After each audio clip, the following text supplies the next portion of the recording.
Hola, muy buenos días. Mi nombre es Daniela Belén Solís Ortega del grupo 3704 y el día de hoy vamos a abarcar un tema muy importante de medidas terapéuticas en la diabetes mellitus. Antes de comenzar, me gustaría recalcar que esta condición va a requerir de un tratamiento multidisciplinario, tanto de nuestra parte como, por ejemplo, de nutrición, de fisioterapia en caso de que se presenten complicaciones, de psicología e incluso aportaciones del mismo paciente. Y pues prácticamente se busca cumplir ciertas metas que se proponen en varias guías internacionales. Primero me gustaría empezar con qué es la ADA y qué es la AACE. La ADA es The American Diabetes Association y sacan cada año una versión actualizada y revisada de su em, manual de cuidados médicos en la diabetes, por lo que ya tenemos este año la nueva versión del 2020 que salió en enero. Y por el otro lado tenemos la AACE, que es The American Association of Clinical Endocrinologists, junto con The American College of Endocrinology. Y prácticamente hacen lo mismo que la ADA, pero con sus propios logaritmos. Actualmente estas son las guías más representativas en el ámbito de la endocrinología para atender a la diabetes mellitus, por lo que van a ser nuestras principales bibliografías del día de hoy. Primero empecemos con el ciclo de decisiones que tenemos que tomar muy en cuenta para saber cómo tratar a un paciente. Primero que nada, las principales metas de nuestro tratamiento contra la diabetes van a ser el prevenir o retrasar las complicaciones que se pueden presentar y optimizar la calidad de vida de nuestro paciente. Primero que nada, tenemos que visualizar las características de nuestro paciente y esto incluye su estilo de vida, si tiene alguna otra comorbilidad como em, hipertensión, insuficiencia cardíaca, enfermedad renal, por mencionar algunas, todas sus características clínicas que lo envuelven solamente a él y si tiene problemas de depresión, si busca asesoramiento para empoderarse y saber de qué se trata esta enfermedad. Y también, algo muy importante, el contexto sociocultural y también su contexto económico. Cabe recalcar también que todos los tratamientos de la diabetes van a ser individualizados a cada paciente, porque no es lo mismo tener a un paciente con una hemoglobina glucosilada de 9% a tener a un paciente que llegue con una hemoglobina glucosilada de 6,5. Eso es solamente como ejemplo. Después tenemos que considerar ciertos factores específicos que van a tener cierto impacto en el tratamiento, que sería, por ejemplo, individualizar la hemoglobina glucosilada de acuerdo a las características clínicas de nuestro paciente, que esto se los voy a mencionar un poco más adelante de acuerdo a la AACE. También tenemos que ver si tiene algún impacto en su peso o si tiene riesgo de hipoglicemia. Esto sobre todo haciendo énfasis en pacientes obesos o con sobrepeso. También si tenemos otra medicación aparte, ya sea por alguna comorbilidad o por alguna causa externa a la diabetes, cómo es su régimen, su frecuencia de administración y cómo se administran estos medicamentos. Y también tenemos que evaluar si para nuestro paciente van a estar disponibles los medicamentos que le vamos a intentar dar, tomando en cuenta su costo y su disponibilidad en la zona en donde vive nuestro paciente. Después, prácticamente, esto se trata prácticamente de un equipo. Entonces, tenemos que compartir nuestro plan de tratamiento con el paciente, a ver cómo él es que, si lo aprueba o si le gusta o si no le gusta y demás. Y por eso se tiene que individualizar cada tratamiento. Además de que, por ejemplo, en el caso de la nutrición, vamos a tener que buscar cosas que puedan ir con el paciente, como por ejemplo sus gustos para tener una buena dieta, los costos, como ya mencioné antes, y demás. Y aquí entra el proceso de educar y empoderar al paciente, que prácticamente es para que entienda mejor su enfermedad y para que entienda por qué estamos tomando ciertas medidas, por qué estamos eh, dándole cierto medicamento o por qué le estamos recomendando ciertas cosas como hacer ejercicio, dejar de fumar y demás. Una vez que ya tenemos este plan, tenemos que aceptarlo ambas partes. Y aquí entra un asunto muy importante que son las metas. Como tal, se dice que es muchísimo más fácil para los pacientes cumplir metas si estas metas están muy bien definidas. Y aquí viene la mnemotecnia SMART, que es una meta específica, que sea medible, que sea realista para que lo pueda cumplir nuestro paciente y que tenga un tiempo determinado.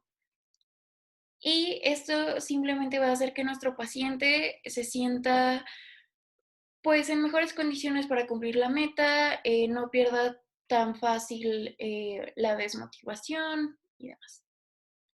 Después vamos a implementar ya todo el plan.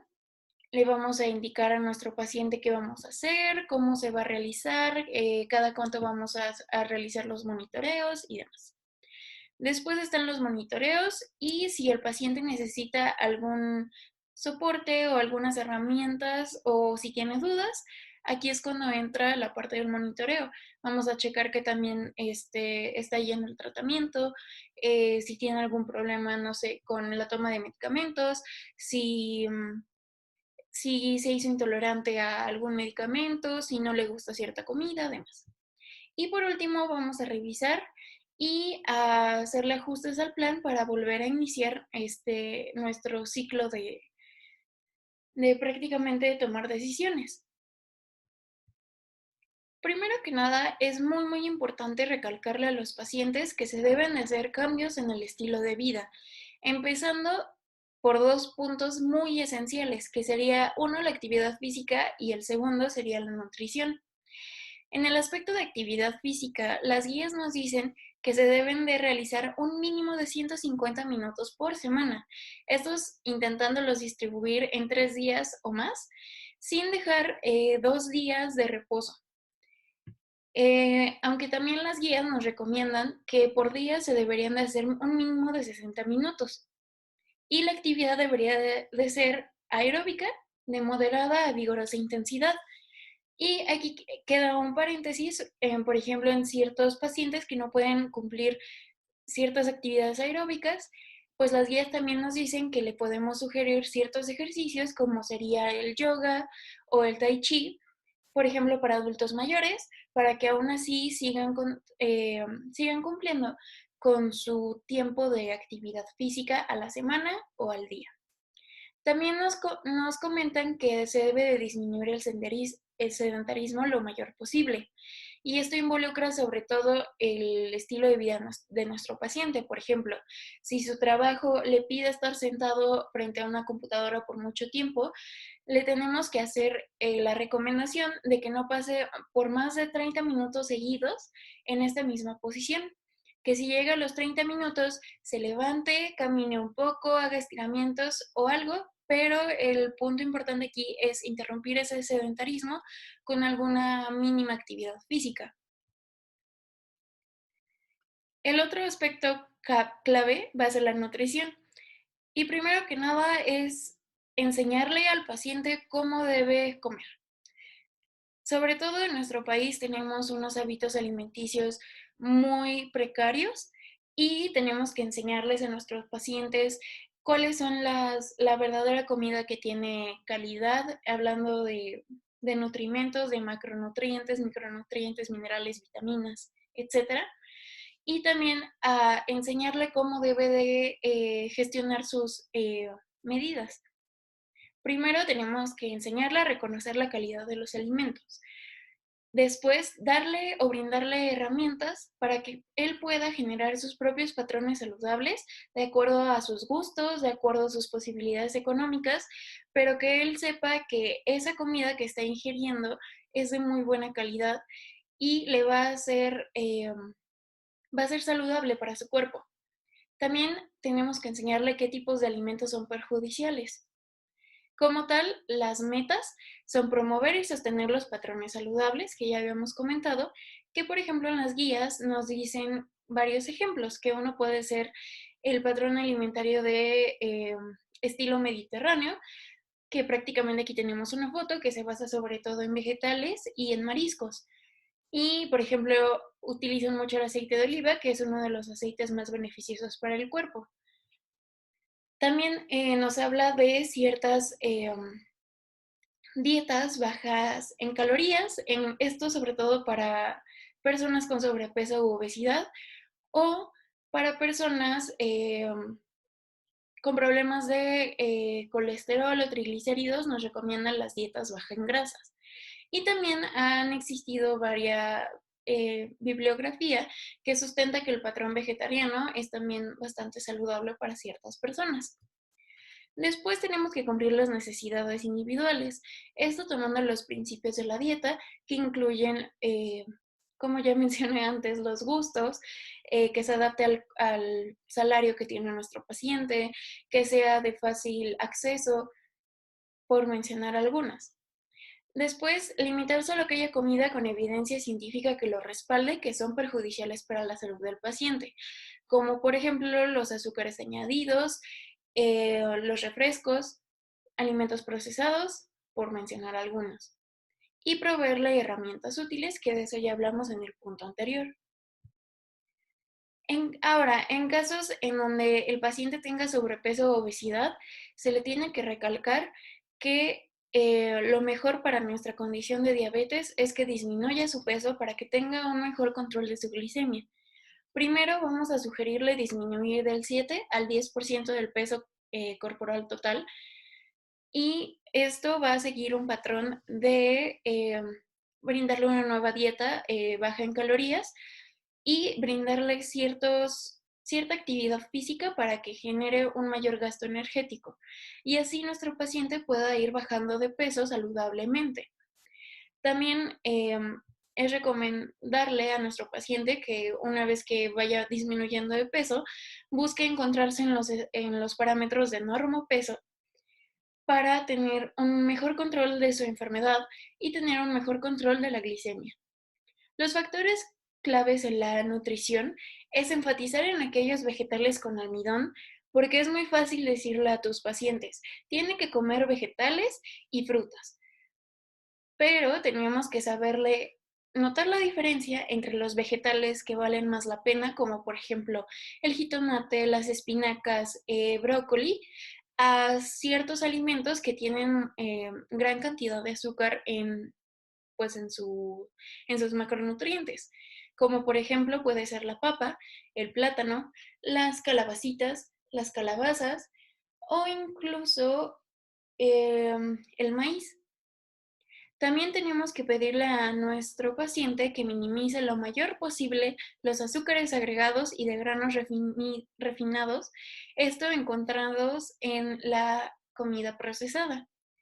También le vamos a decir a los pacientes que elija calidad antes que, pues, tentaciones o por sabor, que serían los alimentos procesados, ya que una vez que nuestro paciente aprenda a comer, a identificar las medidas, a identificar los verdaderos productos que son completos tanto en macronutrientes, que tienen diversas vitaminas, que tienen minerales, le es mucho más fácil que ellos cocinen en casa para que sepan exactamente qué están comiendo, en qué medida lo están comiendo, qué se le añadió, qué especias tiene, si tiene mucho o poco grasa, por decir. Y estos alimentos completos nos referimos sobre todo, por ejemplo, al huevo, a el salmón, sardinas, en general mariscos, moluscos, espinacas, el kale, brócoli, algas e incluso ajo, entre otra gran variedad, donde incluso se puede llegar a destacar el cacao por su gran nivel de antioxidantes. Esto, claro, reconociendo las medidas necesarias y justas para tener una buena alimentación. Otros cambios en el estilo de vida nos recomiendan las guías es limitar el consumo de alcohol. En el caso de las mujeres, se recomienda un máximo de una bebida al día y en el caso de los hombres, 2 bebidas, tomando en cuenta, o bueno, tomando una bebida como 12 onzas de cerveza, 5 onzas de vino o 1,5 onzas de destilados. También hablamos un poco de los sustitutos de azúcar, ya que muchos pacientes están acostumbrados a llevar una dieta muy azucarada, que le agregan mucho azúcar a sus platillos, por mencionar algunos ejemplos. Estos sustitutos de azúcar, nos dice la literatura, que no tienen un gran efecto significante en el control de la glicemia y que incluso pueden llegar a reducir la cantidad de calorías ingeridas por el paciente y también la cantidad de carbohidratos. Esto eh, generando cierta positividad en la salud de nuestro individuo. Sin embargo, también nos dice la bibliografía que se han asociado ciertos sustitutos de azúcar con el aumento de peso. Y es muy importante recalcarle esto a nuestro paciente.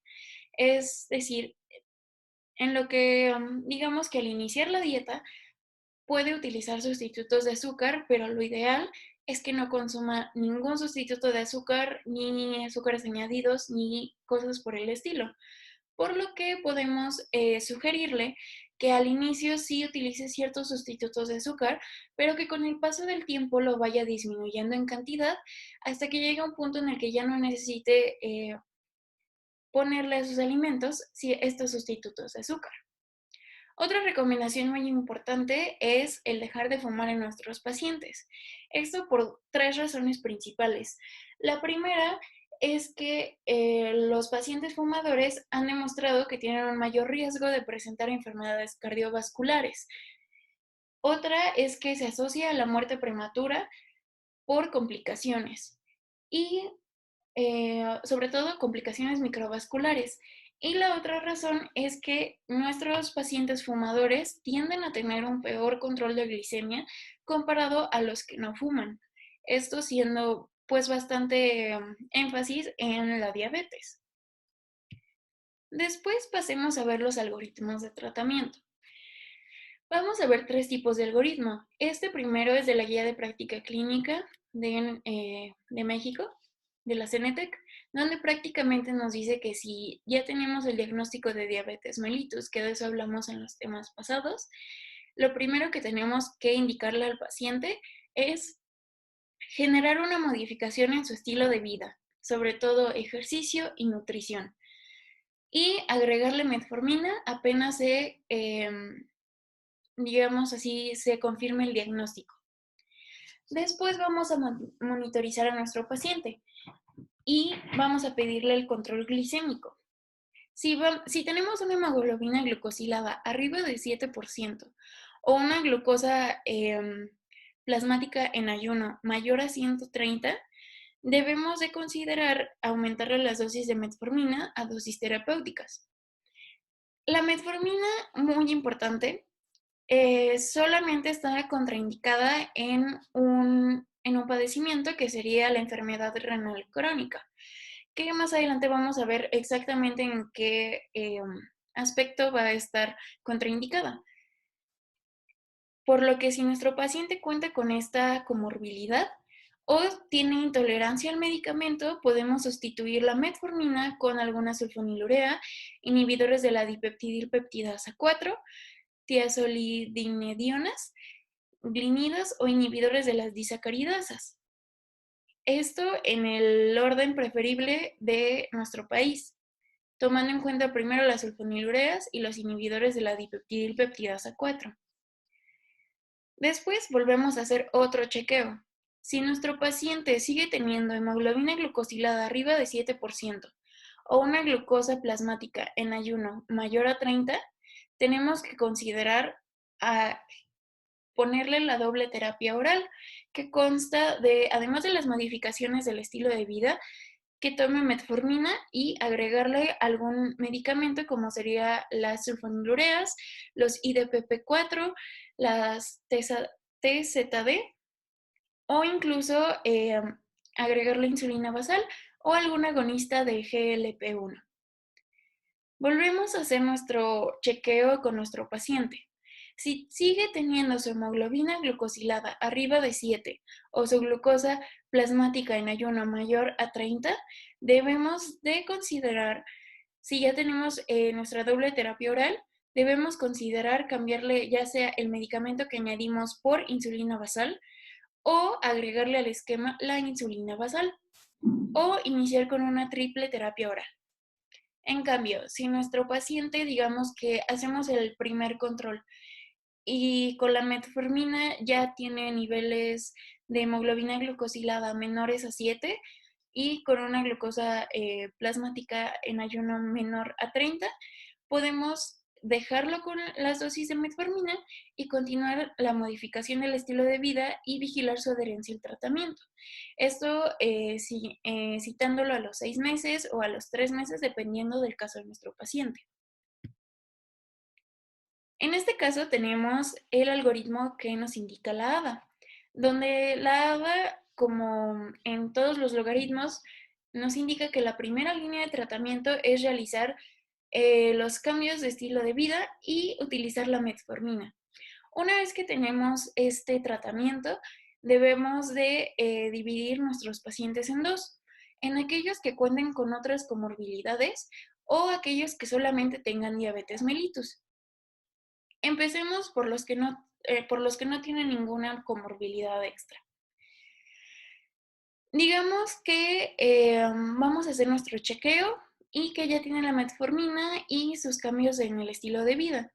Pero si nuestra hemoglobina glucosilada sigue arriba de nuestra meta, debemos de agregarle algún otro tratamiento. Y aquí entramos en 3 categorías de acuerdo a nuestro paciente.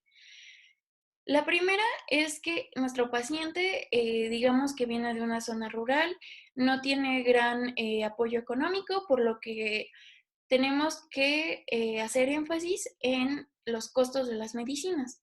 Aquí sería donde el costo es como el mayor problema para este paciente. Aquí nos sugieren las sulfonilureas y las TZD, que son prácticamente las más baratas del mercado. Si ya utilizamos metformina, los cambios, y le agregamos alguna de estas dos, y su hemoglobina glucosilada sigue arriba de la meta, podemos hacer un intercambio. Es decir, si empezamos con sulfonilurea, podemos intercambiarla por TZD o viceversa. Una vez que ya hicimos este cambio, si la hemoglobina glucosilada sigue arriba todavía de nuestra meta, podemos ya tener en cuenta que podemos agregar la insulina o incluso considerar un inhibidor de la DPP4 o incluso un inhibidor de la SGLT2. Y aquí termina nuestra primera categoría. La segunda categoría sería que además de que nuestro paciente tiene diabetes, queremos enfocarnos en su pérdida de peso o ayudarlo a perder este peso. Aquí nos sugieren sobre todo los agonistas de GLP-1 o los inhibidores de la SGLT2. Cualquiera de los dos nos dice el algoritmo que podemos elegirlo. Y hacemos lo mismo que con el anterior. Si nuestra hemoglobina glucosilada sigue arriba de la meta, podemos intercambiar estos dos medicamentos. Pero si hacemos, una vez que ya cambiamos y hacemos otro chequeo y nuestra hemoglobina glucosilada sigue arriba de la meta, debemos considerar agregarle el inhibidor de la DPP4. Esto solamente si el paciente no está en tratamiento con agonistas de la GLP-1, ya que no podemos, digamos que combinar estos dos medicamentos. Si digamos que el inhibidor de la DPP4 no es muy bien tolerado por nuestro paciente o está contraindicado porque está en tratamiento con agonistas de la GLP-1, podemos cambiar el inhibidor por alguna sulfonilurea, una TZD o incluso agregarle insulina basal. Y aquí termina esta categoría. Y la última categoría es que simplemente queremos que nuestro paciente disminuya sus niveles de hipoglicemia. de hiperglicemia, perdón. Em, entonces podemos elegir 4 tipos de fármacos: el inhibidor de la DPP, el agonista de GLP-1, los inhibidores de la SGLT2 o la TZD. Aquí, pues obviamente ya vimos en el algoritmo cambian las opciones. Si tenemos inhibidores de la DPP4 y nuestros valores de hemoglobina glucosilada siguen arriba de nuestra meta, podemos agregarle un inhibidor de la SGLT2 o incluso una TZD. Si utilizamos un agonista de la GLP-1 y nuestra hemoglobina glucosilada sigue arriba de la meta, podemos agregarle lo mismo que en el caso pasado, que es inhibidor de la SGLT2 o una TZD. Si tenemos nuestro paciente con inhibidores de la SGLT2 y nuestra hemoglobina sigue arriba de nuestra meta, podemos agregarle ya sea un agonista de GLP-1, un inhibidor de la DPP4 o una TZD. Y si tenemos TZD y nuestra hemoglobina glucosilada sigue arriba de la meta, podemos agregarle un inhibidor de la SGLT2 o un inhibidor de la DPP4. O en dado caso, un agonista de la GLP-1. Si ya le agregamos el segundo fármaco y nuestra hemoglobina glucosilada sigue por arriba de la meta, debemos de continuar con la adición de algún otro fármaco. Es decir, aquí llegaríamos ya a terapia doble. Si tenemos que nuestro paciente sigue teniendo la hemoglobina glucosilada arriba de la meta, debemos de considerar añadirle una sulfonilurea o, en este caso, insulina basal. Y esta sería digamos, como la categoría en la que entran los pacientes sin comorbilidades. Por el otro lado, debemos de establecer si tiene nuestro paciente un riesgo muy alto o si ya tiene una enfermedad establecida. En este caso, vamos a considerar de acuerdo en qué categoría entra nuestro paciente. ASCVD prácticamente significa enfermedad aterosclerótica vascular. En este caso, ya sea que su riesgo sea mayor o que ya tenga la enfermedad establecida, preferentemente vamos a agregar un agonista de GLP-1 o, en dado caso, un inhibidor de la SGLT2. Si ya agregamos este fármaco y nuestra hemoglobina glucosilada sigue arriba de la meta, podemos agregarle, si está en tratamiento con agonista de GLP-1, podemos agregarle el inhibidor de la SGLT2, podemos agregarle inhibidor de la DPP4 solamente si está en tratamiento con inhibidor de la SGLT2. Podemos considerar agregarle insulina basal, una TZD o una sulfonilurea. En el otro categoría tenemos HF, que es falla cardíaca, o CKD, que sería la enfermedad renal crónica. Aquí comprendemos dos grandes grupos de enfermos y preferentemente se utilizan los inhibidores de la GLT2. Si ya agregamos este fármaco y siguen sus hemoglobina glucosilada arriba de la meta, lo primero que debemos de pensar si tenemos a un paciente con enfermedad renal crónica es que no podemos darle bajo ningún motivo una TZD. Sin embargo, sí podemos agregarle algún otro medicamento, como serían los agonistas de la GLP-1, un inhibidor de la DPP4, si solamente tiene SGLT2, insulina basal o incluso una sulfonilurea.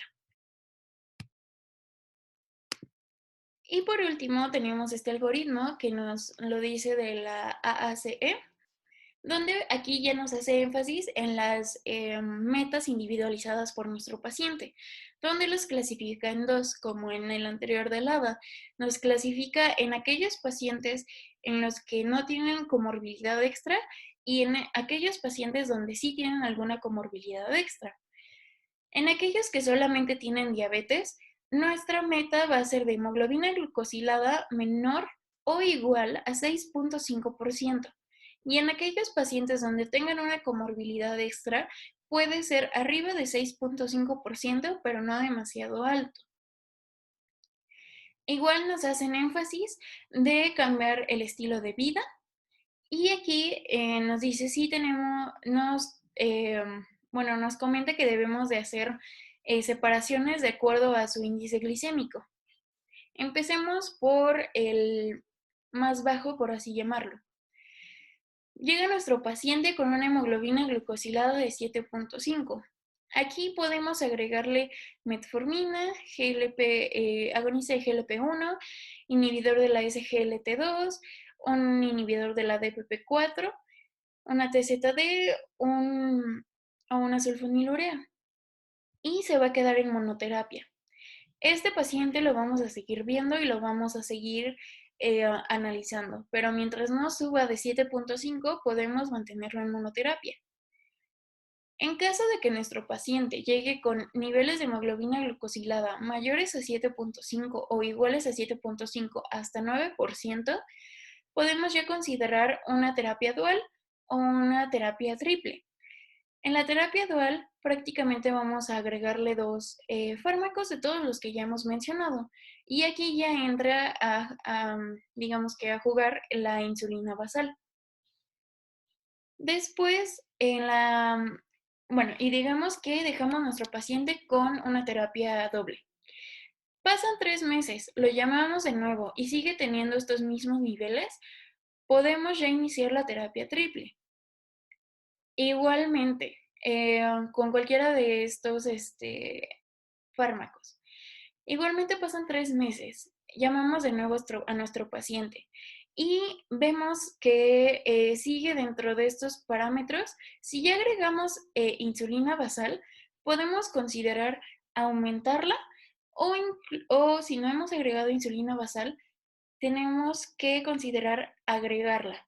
Y esto se va a referir al algoritmo de la insulina, que lo van a ver en el siguiente tema.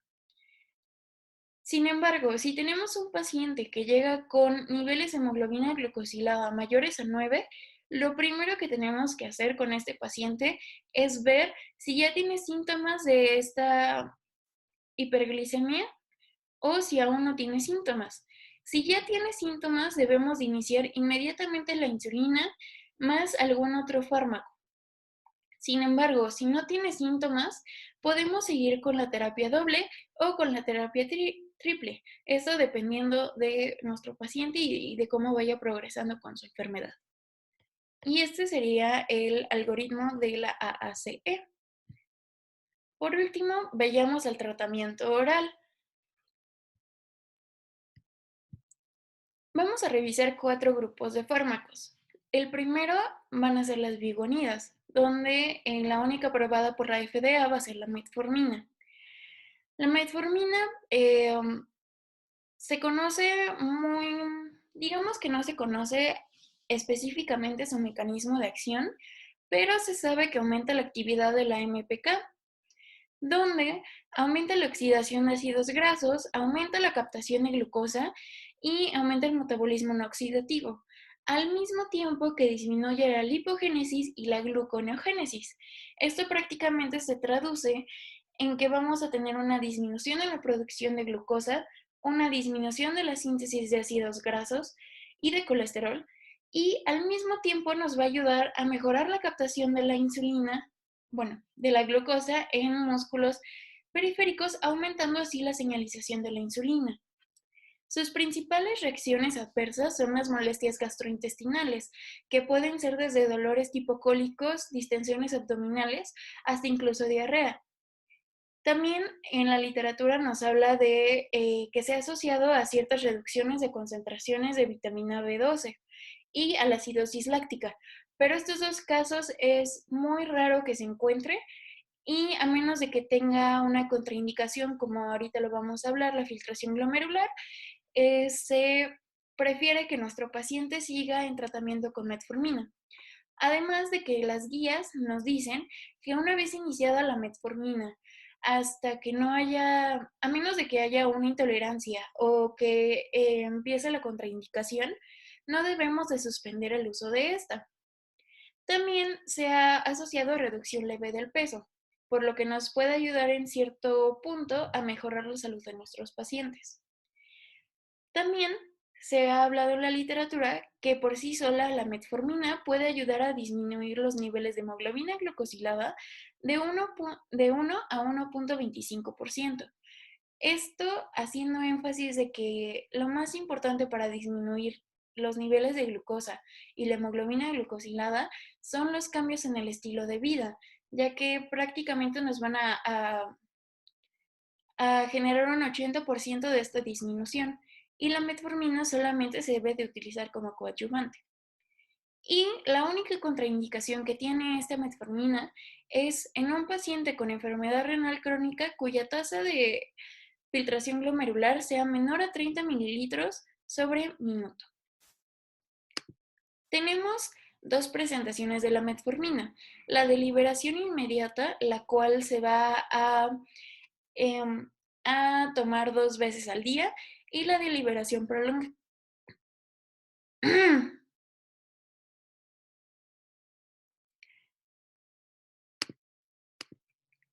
Vamos a tener dos presentaciones de metformina. La de liberación inmediata, la cual vamos a administrar 2 veces al día, o la de liberación prolongada, la cual vamos a administrar 1 vez al día. La de liberación inmediata viene generalmente en dosis de 500 miligramos y la dosis inicial es de 2 pastillas al día. Y en la liberación prolongada viene de 850 miligramos, la cual en la dosis inicial se va a tomar una sola pastilla por la mañana. Su dosis indicada según la literatura van desde 850 hasta 3000 miligramos al día, pero alguna literatura nos comenta que la mayor eficacia de la metformina llega con una dosis de 2000 miligramos, por lo que no es necesario aumentar pues aumentar la dosis. Después pasemos con las sulfonilureas. El mecanismo de acción de las sulfonilureas es prácticamente promover la liberación de insulina al unirse a la subunidad SUR1 del receptor SFU, inhibiendo así el canal de potasio ATPasa. Sus principales reacciones adversas son la hipoglucemia y el incremento de peso, porque como ya vimos va a promover la liberación de insulina, promoviendo que haya más insulina en tejido adiposo y que pueda haber mayor, digamos, que la glucosa entre más fácil al tejido adiposo, generando pues un mayor peso al final del día. Otras reacciones, bueno, y es muy importante recalcar que este incremento de peso pues, es considerablemente menor, ya que puede ser de 1 hasta 3 kilos por año. Esto lo vamos a ver más adelante con el siguiente grupo de fármacos. Otras reacciones adversas que también se han descrito son las náuseas, los vómitos, ictericia colestásica, agranulocitosis, anemias aplásicas y anemias hemolíticas y reacciones de hipersensibilidad, pero estas últimas son muy raras, por lo que a lo que más se asocia es a la hipoglucemia y al incremento de peso. Vamos a tener dos tipos de sulfonilureas, las de primera generación y las de segunda generación, que actualmente están en mayor uso las de segunda generación, en especial la glibenclamida. La clorpropamida, vamos a tomarla de 125 a 500 miligramos en una dosis única. La tolasamida está indicada de 100 a 1000 miligramos en 1 a 2 tomas al día. La tolbutamida está indicada en 0,5 a 3 gramos en 1 a 3 tomas al día. La glimepirida está indicada de 1 a 8 miligramos de 1 a 3 tomas al día. La glipizida está indicada de 2,5 a 30 miligramos en 2 o 3 tomas al día. Y la glipizida de liberación extendida vamos a tenerla indicada de 2,5 a 20 miligramos como dosis única. Y por último, la glibenclamida, que está indicada de 5 a 20 miligramos en una o dos tomas al día. Después tenemos las tiazolidinedionas, que prácticamente su mecanismo de acción es que son ligandos de PPAR gamma, promoviendo la captación de ácidos grasos y del almacenamiento en tejido adiposo, suprimiendo así la producción de glucosa en hígado. Además de que son considerados sensibilizadores a la insulina, ya que aumenta la acción de la insulina en ciertos tejidos, por lo que nuestra principal reacción adversa va a ser el aumento de peso. Esto es más importante que con las sulfonilureas, ya que el aumento de peso aumenta, en este caso, de 2 hasta 4 kilogramos por año.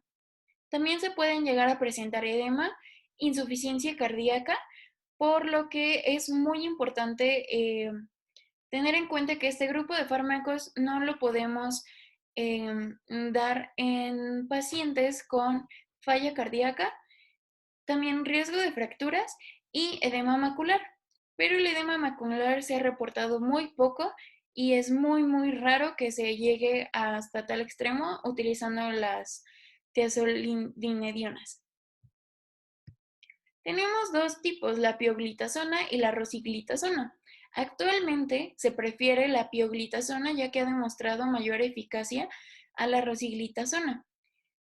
La vamos a tener en dosis diaria de 15 hasta 45 miligramos al día. Y por el otro lado, la rosiglitazona la vamos a tener de 4 a 8 miligramos al día. Por último, tenemos el grupo de inhibidores de la DPP4, donde su mecanismo de acción va a ser prácticamente de que prolongan la semivida de la GLP-1 en concentraciones plasmáticas y por lo tanto van a aumentar su concentración, a la vez que aumentan la de la insulina igual y disminuye la del glucagón en plasma. De acuerdo a la literatura, no se han reportado reacciones adversas consistentes para considerarlas oficialmente reacciones adversas de este grupo de fármacos. Sin embargo,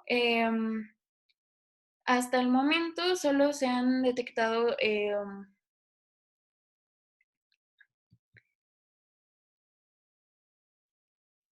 algo muy importante es recalcar que en el caso de este grupo de fármacos, la literatura nos dice que no se han reportado reacciones adversas consistentes que puedan ser,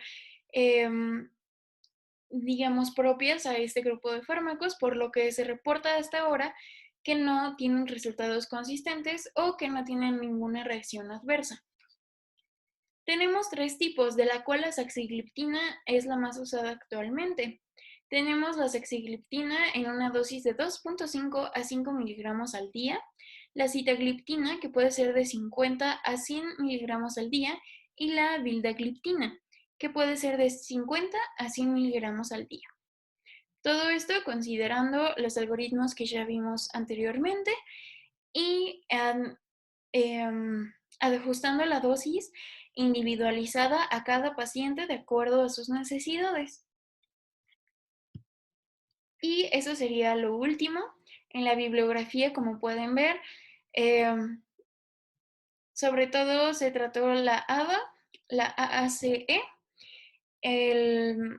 la guía de práctica clínica y algunos libros de farmacología para explicarles más a fondo los fármacos utilizados. Y sin más por el momento, muchísimas gracias por su atención.